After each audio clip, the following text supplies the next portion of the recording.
पहली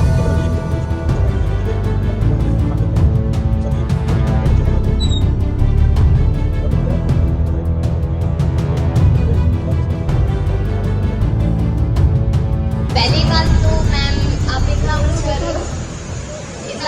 कोई नहीं करता और जिस पोजीशन पे आप हो सीरियसली उसके बाद ना लोग मिलने तक भी नहीं आकर आपने इतना बड़ा एफर्ट करा और कभी सोचा भी नहीं था कि ऐसा कुछ होएगा। ओह माय गॉड, इतनी समस्या है, इतनी प्रॉब्लम है पानी की।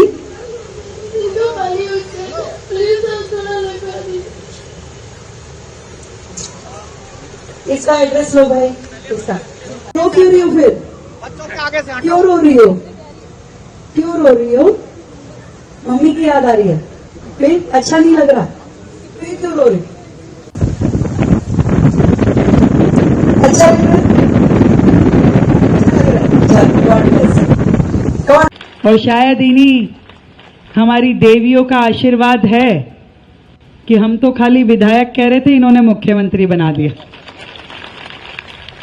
चैत्र नवरात्रि के मौके पर दिल्ली की मुख्यमंत्री रेखा गुप्ता ने कन्या पूजन किया। इस दौरान आपको बता दें कि न सिर्फ उन्होंने कन्याओं का विधिवत चुनरी उड़ा करके सम्मान किया, पूजन किया, बल्कि कन्याओं से और छात्राओं से उनकी समस्याओं को भी सुना। दरअसल आपको बता दें कि दिल्ली की मुख्यमंत्री रेखा गुप्ता अपने आवास यानी कि शालीमार बाग स्थित सर्वोदय कन्या विद्यालय पहुंची थी, जहां पर उन्होंने छात्राओं का कन्या पूजन किया और इसके बाद बकायदा उनसे उनके आसपास की एरिया की समस्या पूछी और इसके अलावा उन्होंने ये भी पूछा कि हम दिल्ली को सुंदर दिल्ली बनाने के लिए क्या कुछ कर सकते हैं। जिसके बाद बारी बारी से न सिर्फ छात्राओं ने अपनी समस्याएं बताई, बल्कि सुंदर और बेहतरीन दिल्ली बनाने के लिए क्या कुछ कर सकते हैं इसको लेकर के सुझाव भी दिया। इस दौरान आपको बता दें कि कई सारी छात्राएं तो भावुक भी हो गई थी अपनी समस्याएं बताते हुए और बकायदा मुख्यमंत्री रेखा गुप्ता जो है भावुक छात्राओं से उनकी समस्या भी पूछी,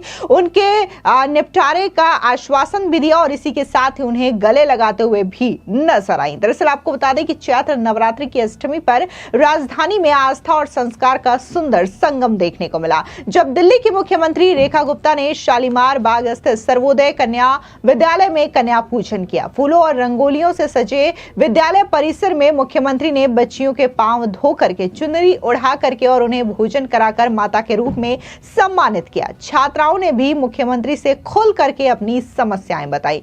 बता दें कि इस मौके पर मुख्यमंत्री ने ये कहा बेटियों से संवाद करते हुए कि उन्हें बड़े सपने देखने और उन्हें पूरा करने का हौसला भी होना चाहिए। उन्होंने कहा कि नवरात्रि का कन्या पूजन केवल धार्मिक परंपरा नहीं, बेटियों के सम्मान और समाज में उनके योगदान की स्वीकृति है। सुनिए किस तरीके से मुख्यमंत्री रेखा गुप्ता ने एक एक छात्राओं के पास जाकर के उनकी समस्याएं सुनी। इस दौरान एक छात्रा तो रोते हुए ये बोली कि मेरे घर पीने का ठीक से पानी नहीं आता, गंदा पानी आता, जिसके बाद फौरन मुख्यमंत्री रेखा गुप्ता ने उसे रोते हुए चुप कराया, गले लगाया और ये कहा कि फौरन इसकी समस्या का निपटारा किया जाएगा। कोई बेटी कुछ बोलना चाहती है, मुझसे कुछ कहना चाहती है? अब कोई मेरी बिटिया रानी किसी को मुझसे कुछ भी कहना है? तुझे कुछ कहना है बेटा? बोलो। ओ भाई, पहली बात तो मैम आप इतना कोई नहीं करता और जिस पोजीशन पे आप हो सीरियसली उसके बाद ना लोग मिलने तक भी नहीं आकर आपने इतना बड़ा एफर्ट करा और कभी सोचा भी नहीं था कि ऐसा कुछ होएगा। और क्योंकि हम तो बड़े हो गए हैं, हमें लड़का को खिलाते नहीं और आप मिल रहे हैं तो बहुत अच्छा है। थैंक यू बेटा। और कोई मेरी बिटिया कुछ बोलेगी? आपको देखकर बहुत ज्यादा खुशी हुआ।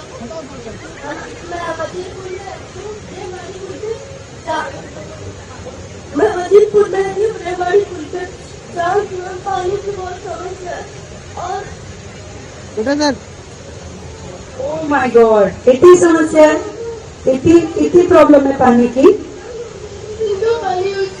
प्लीज आप थोड़ा लगा दीजिए। इसका एड्रेस लो भाई, इसका ठीक करेंगे, ठीक है? अभी आए हैं ना हम, अभी 1 ही महीना हुआ है, पर आपके यहाँ पानी का ठीक व्यवस्था हो इसकी चिंता करोगे, ठीक है? डोंट वरी, आप नोट करिए। और नहीं उधर तुम भी बोलोगी, बोलो बोलो। मैम आप हम सबके लिए इतना खुशी है, मुझे बहुत ज्यादा खुशी हो रही है, मैं बता नहीं सकती।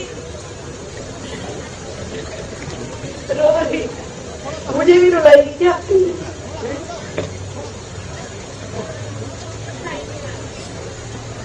रो क्यों रही हो फिर? क्यों रो रही हो? क्यों रो रही हो? मम्मी की याद आ रही है, फिर अच्छा नहीं लग रहा, फिर क्यों रो रही? इतना अच्छा किया इसलिए रो रही हो? तो फिर बोलो कुछ। ये बस आपको देख के मैं भी रो, हमारा कोई ना कोई आ गया। अच्छा लग रहा है इसलिए रो रही हो कि खराब लग रहा है? अच्छा लग रहा है, अच्छा लग रहा है, अच्छा वो खड़ी हो गई है।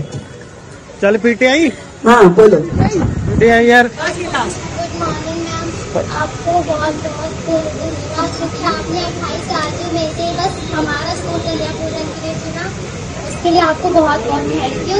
और मेरे यहाँ पे जो गांजा वांजा दिखते थे, मतलब स्नेक वगैरह, वो बंद हो चुके हैं और डेली पुलिस वाले आते हैं।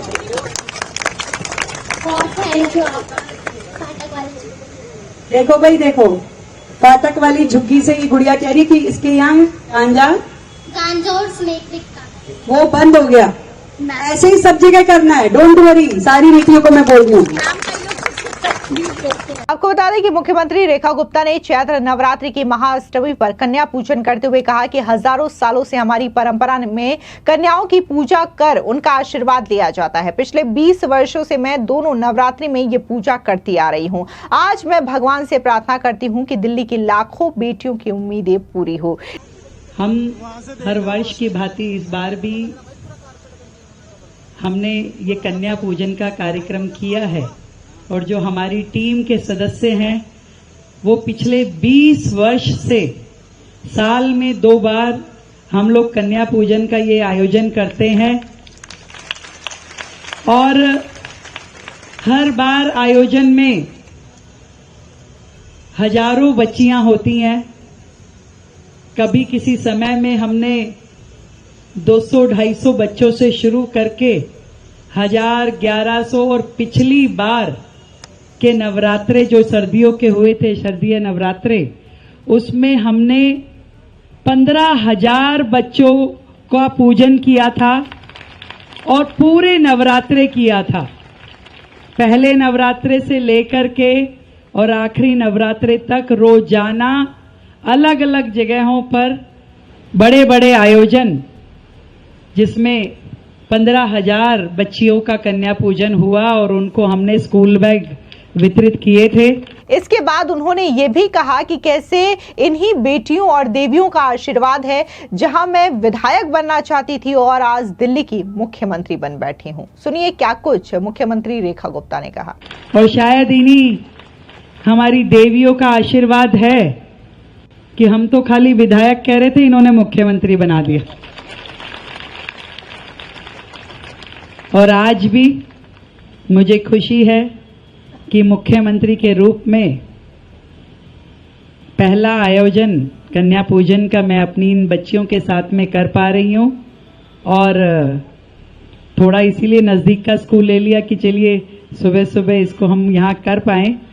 और ईश्वर मेरे हाथों से ये कार्यक्रम हमारी देवियों को पूजने का इसी तरीके से कराता रहे और समाज का, मेरे साथियों का सहयोग मुझे मिलता रहे। इसके साथ ही मुख्यमंत्री रेखा गुप्ता ने एक बड़ी घोषणा करते हुए बताया कि आज दिल्ली सरकार और केंद्र सरकार के बीच आयुष्मान भारत योजना को लेकर के समझौते ज्ञापन पर हस्ताक्षर किया जा रहा है। यह समझौता दिल्ली की स्वास्थ्य सेवा व्यवस्था को एक नई दिशा देगा। आपको बता दें कि दिल्ली की मुख्यमंत्री रेखा गुप्ता ने जानकारी दी कि इस योजना के तहत अब दिल्ली के पात्र परिवारों को 10 लाख रुपए तक का सालाना स्वास्थ्य बीमा कवर मिलेगा। इसमें 5 लाख रुपए केंद्र सरकार और 5 लाख रुपए दिल्ली सरकार की ओर से दिए जाएंगे। उन्होंने बताया कि सहमति पत्र पर हस्ताक्षर के बाद जल्द ही दिल्ली में एक विशेष नामांकन अभियान शुरू किया जाएगा, जिससे अधिक से अधिक लोग इस योजना से जुड़ सकेंगे। मुख्यमंत्री रेखा गुप्ता ने कहा कि पिछली सरकारें दिल्ली में पर्याप्त चिकित्सा सुविधाएं सुनिश्चित करने में असफल रही,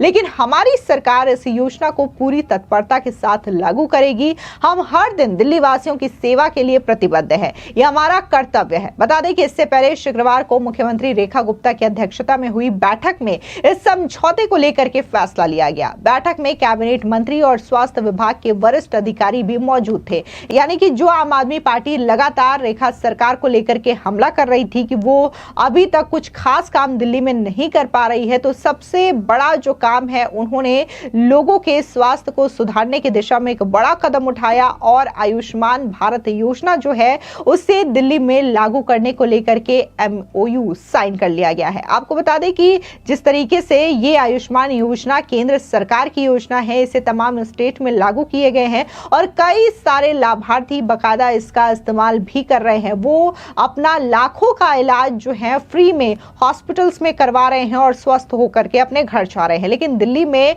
अरविंद केजरीवाल की सरकार की वजह से इस योजना को लागू नहीं करने दिया जा रहा था। बकायदा केजरीवाल ने इस योजना को रोक रखा था। आखिर में तो ये भी चीजें देखने को मिली कि इसी आयुष्मान योजना को दिल्ली में लागू करने के लिए बकायदा दिल्ली हाईकोर्ट का रुख किया गया था और दिल्ली हाईकोर्ट ने यह स्पष्ट निर्देश केजरीवाल सरकार को दिए थे कि जल्द से जल्द इस योजना को दिल्ली में लागू किया जाए। हालांकि तब तक विधानसभा चुनाव का दौरा आ चुका था और उसके बाद बीजेपी ने शानदार बहुमत के साथ दिल्ली की सत्ता पर जीत हासिल की और उसके बाद अब आयुष्मान योजना को दिल्ली में लागू कर दिया गया। फिलहाल इस पूरी खबर पर आपकी क्या राय है, कमेंट सेक्शन में जरूर बताएं। धन्यवाद।